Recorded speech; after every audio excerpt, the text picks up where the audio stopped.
طيب ايه الحاجات المتبعه او اللي لازم تكون موجوده في غرفتك؟ اول شيء طبعا انا اتكلمت عليه قبل كده، ولكن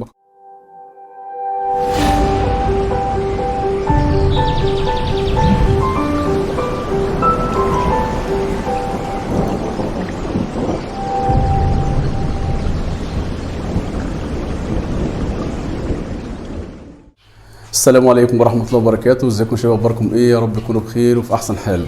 طبعا احنا داخلين على مرحلة صعبة جدا، وطبعا درجة الحرارة عمالة تتغير، بالنهار حر جدا وبالليل ساقعة والجو متقلب بشكل كبير جدا. وطبعا احنا داخلين على موسم الراحة او موسم الصيف، اللي الطيور طبعا هتبدا تبدل فيه ريش او تطرح فيه ريش من جديد. طبعا فترة احنا بنريح فيها الطيور تماما وبنفصل الذكور عن الاناث. طبعا احنا بنسيب الطيور في مطاير، نحاول نجيب مطاير كبيره بحيث احنا نسيب كل الاناث لوحدها وكل الذكور في مكان لوحدها، عشان برضو نعمل عمليه تشويق في بدايه الموسم او جهوزيه اكتر للطيور في مرحله التزاوج في بدايه الموسم. طيب ايه الحاجات المتبعه او اللي لازم تكون موجوده في غرفتك؟ اول شيء طبعا انا اتكلمت عليه قبل كده ولكن بكرره، الشفاط طبعا من الامور المهمه جدا جدا جدا. لازم يكون في مكان بيبدأ يغير معاك الهواء في الغرفة، يعني لازم يكون في مكان او فتحة شباك على الاقل، دي بتدخل لك هواء، وفي شفاط في الجهة المقابلة لازم دي تبدأ تجدد لك الهواء، تخرج الهواء، وبالتالي يبقى في دورة هواء متكررة ومتغيرة في غرفتك. مش هتلاقي دايما في ريحة كريهة بالنسبة لفضلات الطيور او خلافه، مش هتلاقي الكلام ده كله باذن الله. غير كده هتلاقي الطيور يعني بصحه كويسه بفضل الله، مفيش اي مشاكل بتقابلك باذن الله في وجود الشفاط او في الجو المتغير في غرفه الطيور. طيب ايه تاني محتاجينه؟ بالنسبه للدول العربيه طبعا عندهم درجه الحراره غير مصر. احنا ممكن درجه الحراره يوم ما نقول هي صعبه جدا ممكن توصل معانا حاجه 40، لكن في الدول العربيه ممكن توصل 50 وفيما فوق، وطبعا درجه الحراره قويه جدا وصعب ان اي طير ممكن يتحملها. فبالتالي لازم يستخدموا مكيفات هوائيه، وطبعا ما دام استخدمت مكيف طبعا هيكون عندك شفاط. الحاجه الثانيه هيكون عندك مكيف بديل، يعني انا لو عندي مكيف ده الاساسي لازم يكون فيه مكيف بديل، بحيث ان ده لو عطل في اي لحظه او في اي وقت لازم البديل بتاعي يشتغل تلقائي. طب هيشتغل تلقائي ازاي؟ يشتغل بحاجه اسمها سنسور حراره. سنسور حراره ده برضو موجود عند الجماعه بتوع ادوات الكهرباء والحاجات اللي زي كده، هتلاقوه موجود ان شاء الله متوفر في كل البلاد، اعتقد هتلاقيه موجود، بس احنا حاول تسالوا عليه.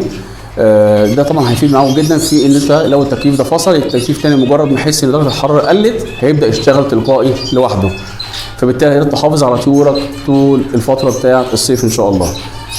بالنسبه هنا في مصر احنا ما بنستخدمش مكيفات، نادرا اول بنستخدم المكيفات، لكن في اوقات ممكن نحتاجها، في اوقات او في غرف طيور ممكن تحتاجها، خاصه لو انت بتربي في مكان عالي او بتربي على روف او سطح.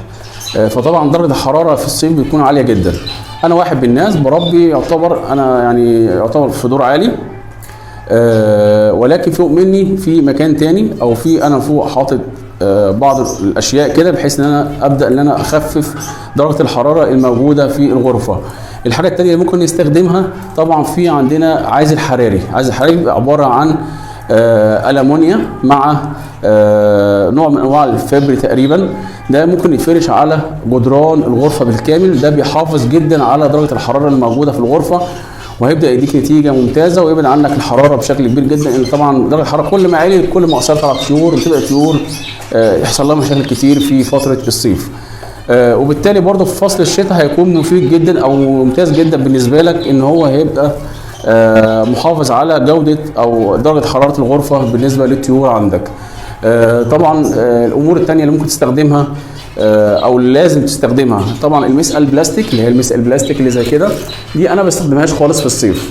الصيف انا بمنعها تماما، بستخدم اواني فخار وفخار بلدي، ما بستخدمش الفخار اللي بيدخل.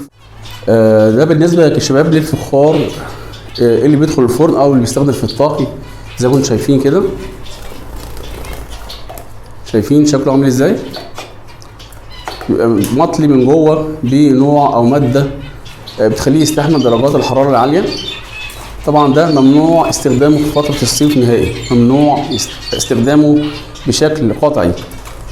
ده يعني اي ميه تحط فيه هتبدا تسخن اكنها في المسألة بلاستيك بالظبط.